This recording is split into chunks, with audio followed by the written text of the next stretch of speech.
Salut, c'est Prana. Aujourd'hui, on va parler des harmonies chromatiques. Qu'est-ce que c'est? Ce sont des associations de couleurs qui fonctionnent bien entre elles et qui forment une combinaison.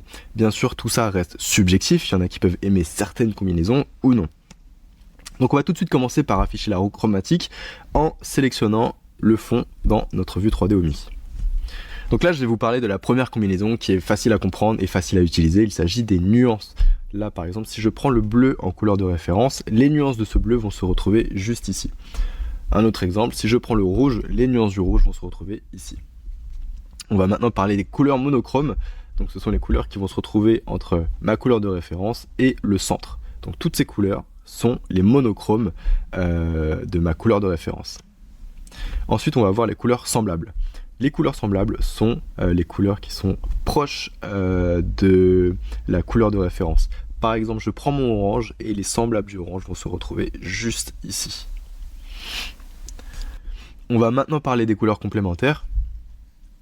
Si je prends cette couleur en référence, la complémentaire va être celle qui est à l'opposé dans la roue chromatique. Donc je passe bien par le centre et je vais aller chercher l'opposé. Nous avons aussi les couleurs neutres, donc le noir, le gris et le blanc.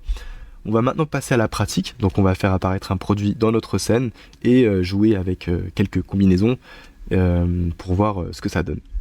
Donc pour cela, je vais cliquer sur le bouton produit à gauche et je vais taper le nom de mon produit. Je vais faire un glisser-déposer dans ma scène. Je vais centrer mon produit avec l'outil numéro 6 et je vais agrandir mon produit avec l'outil numéro 1.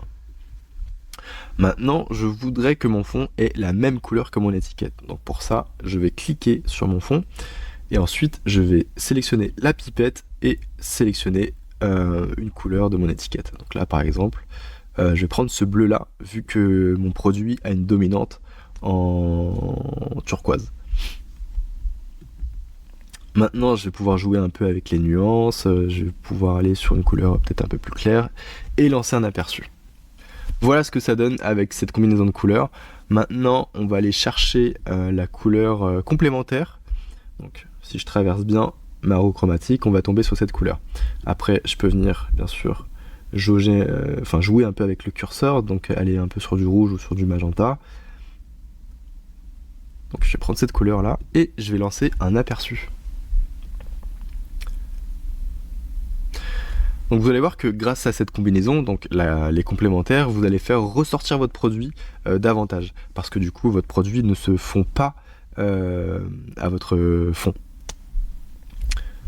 Et dans cette preview, on peut voir aussi à quel point c'est important de choisir la couleur de son fond par rapport à son produit. Parce que du coup, vous allez voir que la couleur du fond va créer une sorte de lumière indirecte et teinter un peu le produit. Donc là, vous allez voir que c'est un peu rose ici. Et c'est tout à fait normal. Donc là par exemple je vais prendre n'importe quelle couleur, hop, cette couleur là par exemple, ça va peut-être être horrible, mais vous allez voir pour l'exemple en tout cas que la couleur du fond va créer une lumière indirecte. Ensuite on a, comme je disais, on a aussi les couleurs neutres. Donc si je mets du blanc, là normalement forcément ça va passer. Pareil pour le noir ou le gris, ça va être pareil.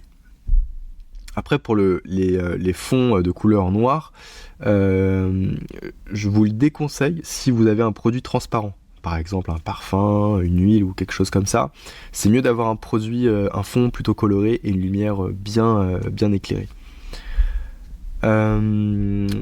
Ok. Encore une autre astuce que je fais des fois, c'est que j'aime bien casser mon blanc. Je lui donne un ton un peu crème, un peu beige, pour lui donner une teinte un peu chaude à mon visuel. Voilà, et ensuite, ce que je fais aussi, c'est lui donner peut-être une teinte un peu bleue. Donc ça, c'est pas mal, cette combinaison est pas mal pour les produits pharmaceutiques, par exemple. Et dernière astuce, ne dépassez pas 3 couleurs, parce que sinon votre rendu, votre visuel va être un peu complexe, et du coup, votre spectateur ne va pas savoir où regarder dans votre visuel. En fait, il va être perdu. Donc voilà, n'hésitez pas à utiliser ces combinaisons. Donc je rappelle, il y a les monochromes, les semblables, les complémentaires et les nuances. Et voilà, on arrive à la fin de la vidéo. Merci d'avoir regardé et à la prochaine.